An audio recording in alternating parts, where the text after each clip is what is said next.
And like growing up, I always wanted to serve a mission.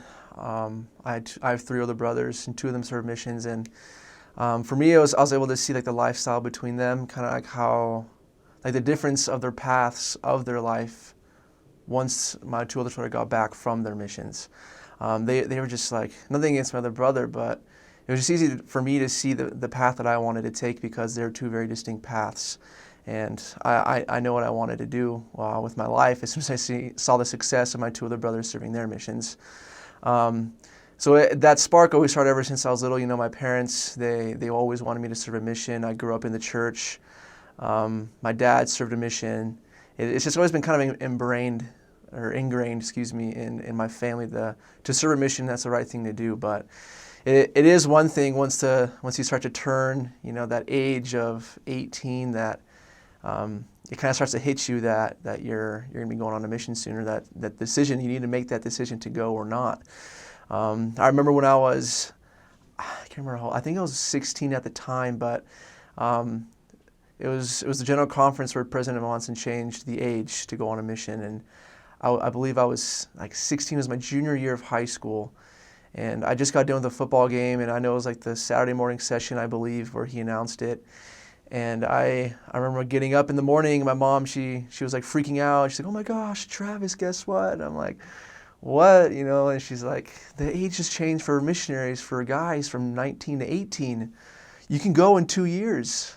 And that kind of just hit me so hard. Like, I wasn't even thinking about, like, it was in the back of my mind, but it kind of hit me that the next year, you know, I can go on a mission if I wanted to. And I was just a junior in high school. And that's kind of where, you know, I started to really ponder and really think, you know, what I wanted to do with my life and if I wanted to serve a mission or not.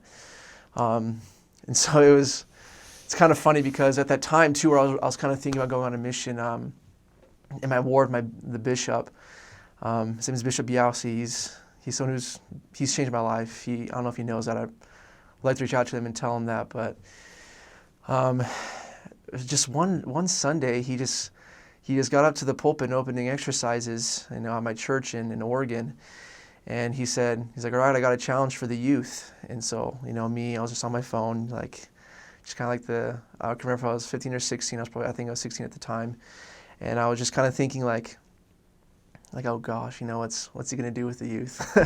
And so then he says, "I'm gonna call each and every one of you, deacons, teachers, and priests, to a mission." And so I was like, what? That doesn't make any sense. Like, I'm 16, I'm not going to go on a mission. And then he continues to say, he's like, "All right, I'm going to have my secretary pass around your mission calls."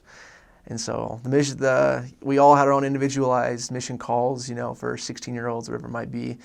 And so he hands all of us our mission calls. I get it. I'm like, just kind of like shaking my head the whole time, like, I don't want to do this. And then I open up the letter and it says, you know, "Dear Brother Katowski, you have hereby been called to serve, you know, as a missionary in the Church of Jesus Christ of Latter-day Saints in the Sherwood, Oregon mission, in the Cedar Creek ward." And that's where I'm from. I'm from Sherwood, Oregon, and I went to the Cedar Creek ward growing up. So it was my own ward. I got called to serve.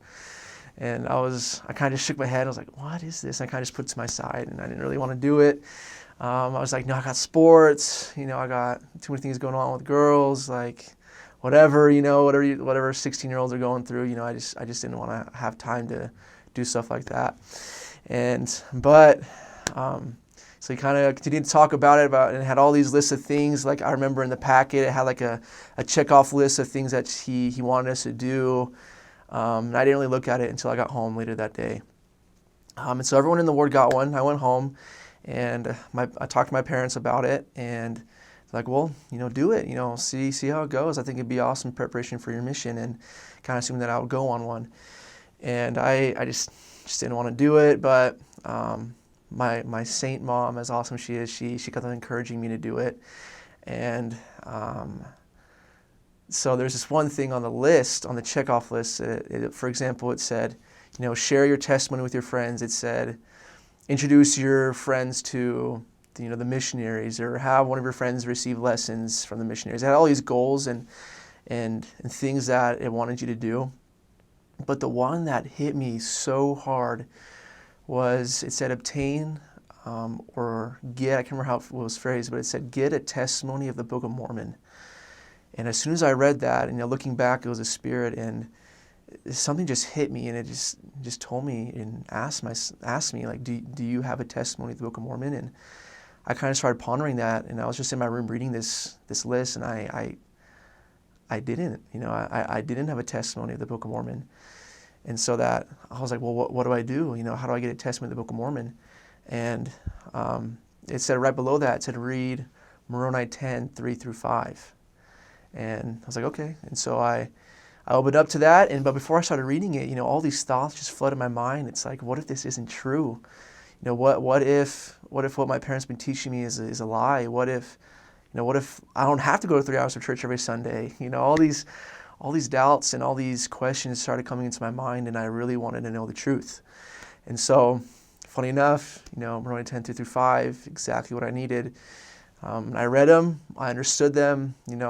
My 16-year-old mind, I just told me that I needed to ask with a sincere heart and pray to God to know if it was true, and I would know through the Spirit that if it is true or not.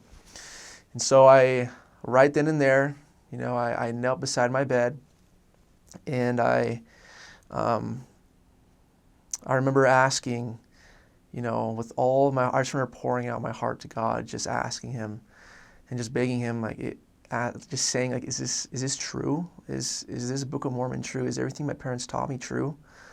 Because if not, I got plenty of things I can do, But if it is true, then I'm going to want to serve a mission.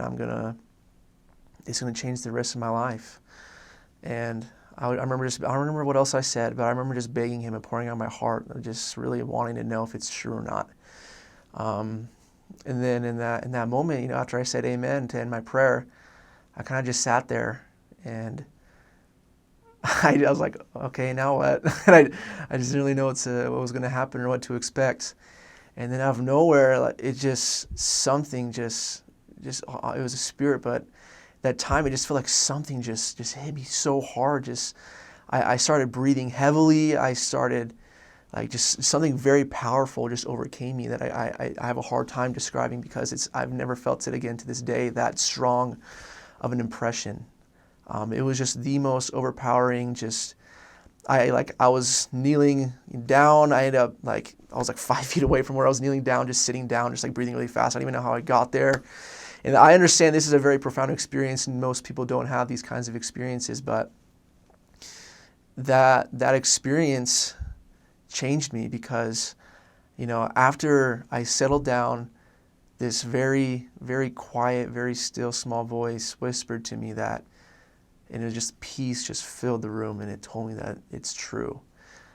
And then I just couldn't believe it. Well, I did believe it, right? But it was just crazy that God, that I was able to feel His love, and that I was able to feel really that the Book of Mormon is true. And that changed my entire life. That became my safety net experience for my mission. It still is for my life. If there's ever doubts that come into my mind for whatever reason, I just go look back on that experience, and I remember that the Book of Mormon is true.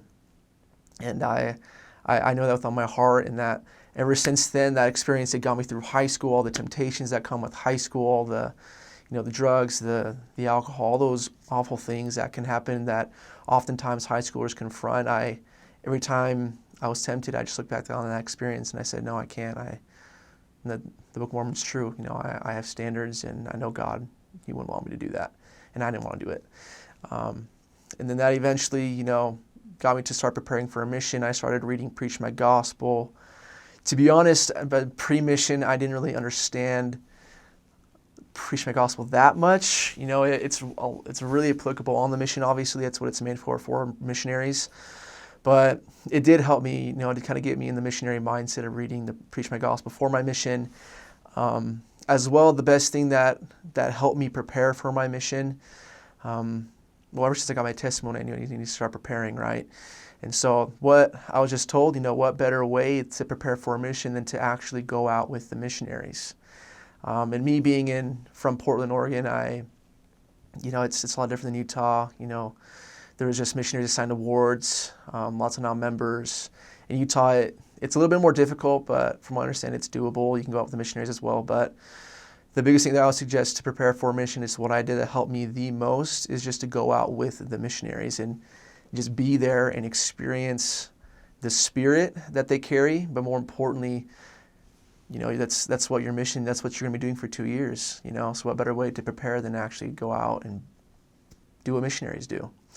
And then that eventually be going out with the missionaries, it really helped me strengthen my testimony. I felt the Spirit so strong every time we were with them.